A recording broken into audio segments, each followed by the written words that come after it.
All right, you guys know it. Millions of Americans will make New Year's resolutions this year, and most of those Americans are destined to fail by the end of just the first month. Get this, if everyone who bought a gym membership actually showed up, the gyms wouldn't be able to fit them, and by February, about 80% of people who signed up for a new membership don't even set foot in the gym. So why do they fail? Why do we all fail? I want to welcome in life coach and somatic experiencing practitioner, Sarah Baldwin, to help us sort this out.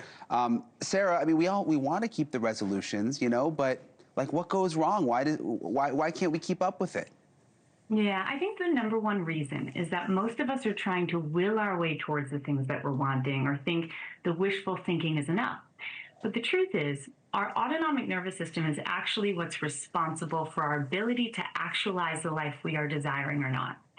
And more often than not, the things that we want in our lives, like to step into our purpose or the relationship we want or financial goals, they have flavorings of things that were either dangerous or inhibited in the past. For example, if I want to step into my purpose, it might require me to be seen, to be known, to take up space, to use my voice, to take risks, to make mistakes and things of that nature.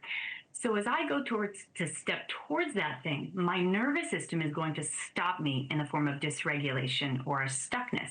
So we experience that as avoidance, self-sabotage. I shut down, I become overly anxious, and I just can't seem to step towards the thing I'm wanting. So what we have to do is focus on befriending our nervous system to work with it instead of battling against it. And when we're able to do this, we begin to show our nervous system that the life that we're wanting is actually safe for us. And this is the work that we all must do in order to step into the next iteration of the things that we're wanting. And again, for most of us, what we're doing instead is we're trying to, make lists of the things that we need to do or push towards the thing.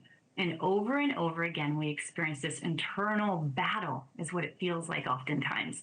And then we end the year not being able to fulfill the things that we're wanting. So yeah, real quick, we only have like a minute left, but you say befriending your nervous system. How do you actually do that? Yeah, well, I think the first key component of this is realizing our nervous system is not trying to keep us from the life we want. It just doesn't yet know that that life is safe. So changing the way we orient towards our stuckness is really important. It's not because there's a malfunctioning occurring. It's our system doesn't yet know that the life we want is safe.